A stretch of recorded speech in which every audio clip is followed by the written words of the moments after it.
Well, welcome along to day 3 of Investment Fundamentals Week, and I am once again joined by Elite Investor Club Chairman Graham Rowan. And I do hope you've been enjoying our content so far. And we're moving on now because in the early part of the week, Graham, we talked about taking personal responsibility for creating your financial future. We talked about getting educated.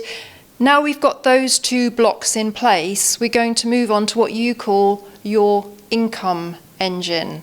Could you explain what that is and how you build it?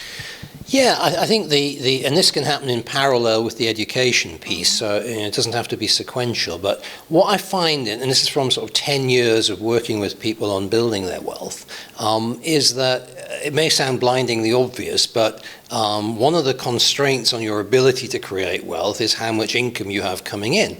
And so you've got to take a fresh look at your circumstances. You know, if you're in a job, it's quite hard to become seriously wealthy from an average pay-as-you-earn type job because, you know, as I found in my days at Texas Instruments, even if you earn a lot, you pay a shed load of deductions in tax and NI and all the rest of it. So oftentimes it really helps if you can look for some second or third source of income. Now that could be starting a business in your spare time. It could be something as simple as, you know, trading the financial markets, assuming you have proper training, because as I said last time, a lot of people lose money doing that. But if you treat it as a business, you can start making a revenue stream there. Maybe you've got friends in foreign parts who can gain access to some products you could sell on Amazon or something, you know. So I've seen all sorts of things like this done, and one of the things people perhaps are less aware of is that there's actually a bit of a crisis in this country at the moment in the attempts to sell and exit businesses for baby boomer generation folks like me. So oftentimes people have built up a business over 20 or 30 years and they want to exit it. Their kids don't want to know. And so these businesses are on the market. And if you look across the average business brokerage, they only sell about 8% of their businesses every year. So 92% don't get sold.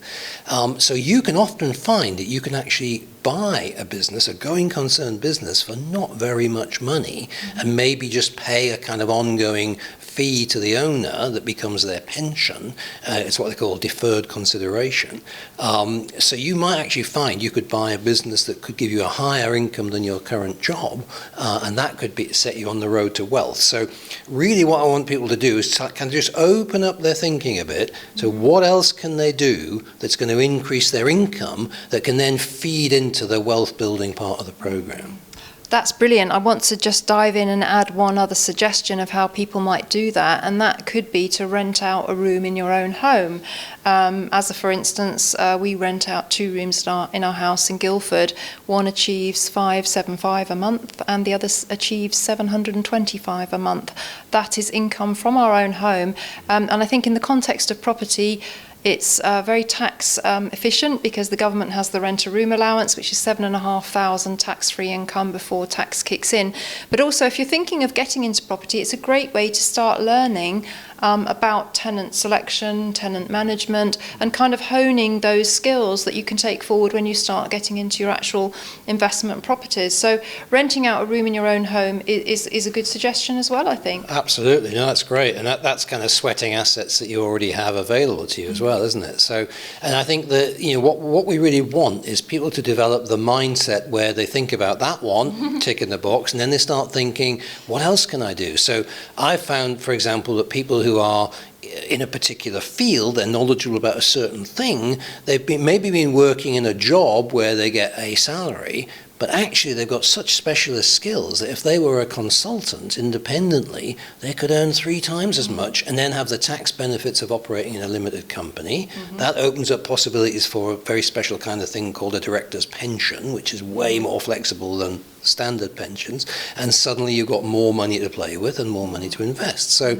other times I see people who already run a business, but actually there's a business within a business hidden in there where you can actually say, okay, my day-to-day thing is X, but I can actually use what I've learned in that field to become an advisor to other people in that field who are in a different geographic area to me. So I become a kind of a consultant with new ideas that they can adopt to improve their business, and I charge them a separate fee for my knowledge and my expertise in that area. So it's really all about multiple streams of income. How can I increase and turbocharge my money coming in? And then obviously the other side of it is the discipline of living within your means. This is not an excuse to go and blow it on fancy holidays and iPhone 10s and leasing that Ferrari. This is all about saving that money and then investing it. So, whilst we're getting the education that we talked about in the last episode, what we're now doing is saying, how can I increase my income now that I've made this clear, firm decision that I'm in charge of my financial future? I want to get there faster, not through get-rich-quick investments, but through increasing my income stream so that I've got more money to play with to invest in my, in my wealth creation program that we're going to talk about next. So this is all about how can I find multiple ways of earning money, and how can I continue to live within my means and just grow my pot of investable cash as quickly as possible. Indeed, and I think I would be a star pupil for you, Graham, because Nick says that I will rent out anything that's not bolted down. And indeed, I've rented out our motorhome as Airbnb serviced accommodation and achieved about £50-60 a night just for it parked down the side of our house. My cats have been in actor cats on television. So I think, it's all part of developing that entrepreneurial mindset and seeing where the opportunities are to generate income. And actually, in this day and age, with the internet and the web, people actually have many more opportunities because, as you said, this can all be done alongside your day job, and you can work from home, and you can actually have a home business on the internet, for instance, at not particularly great expense, even an eBay business. But you commit to that and you fire up those income streams. It's all there to be done. Yeah, and I think the point is now you can test out ideas very quickly and cheaply. True. See if you get any traction, and if you do, you do more of it. If you don't, okay, on to the next thing. So the internet's a mixed blessing. So it means that yes, you can access the whole world with a broadband connection, but so can everybody else. So some things become commoditized quite quickly, or you just have a massive amount of competition. So things like, Google AdWords become really expensive in your particular sector. But if you can come up with something that works and that, people want, they will pay for it, they will buy it, and you can start to create significant wealth. And there's no getting away from the fact that the quickest way to wealth is actually through a successful, profitable business. And oftentimes the really big money, and you'll see this if you watch the Dragon's Dens of this world, comes from actually not when you operate the business, but when you eventually sell it. So a lot of the time, if you read, say, the Sunday Times Rich List, time after time after time, what happens is they run a trading business to make money, then they start getting into things like real estate investment to protect money and keep that money, So definitely I think business should be a part of your wealth creation strategy. Not everyone's cut out to run a business. You may want to do it through friends or a joint venture or something, but that is where the big money definitely tends to come from versus a job where, taxes and all the rest of it tend to keep your income down to a certain level. Indeed. So I've developed my multiple streams of income. I've got my income engine fired up. What's the next stage? Well, that's what we're going to talk about in tomorrow's episode, which is how you start investing it in different assets. And one of the things I often see people struggle with, they often have quite a random approach to investments. And the reason I came up with the concept of the wealth pyramid that we'll talk about more tomorrow is to try and give it some structure and some layers and to explain how different assets do a different job for you at different levels in that portfolio. Because not all assets are created equal. Some of them are there for one reason, some of them are there for another reason. And the more clarity you can get on that, the more you can start to build your wealth with some structure and some purpose and not just be kind of random and ad hoc about it.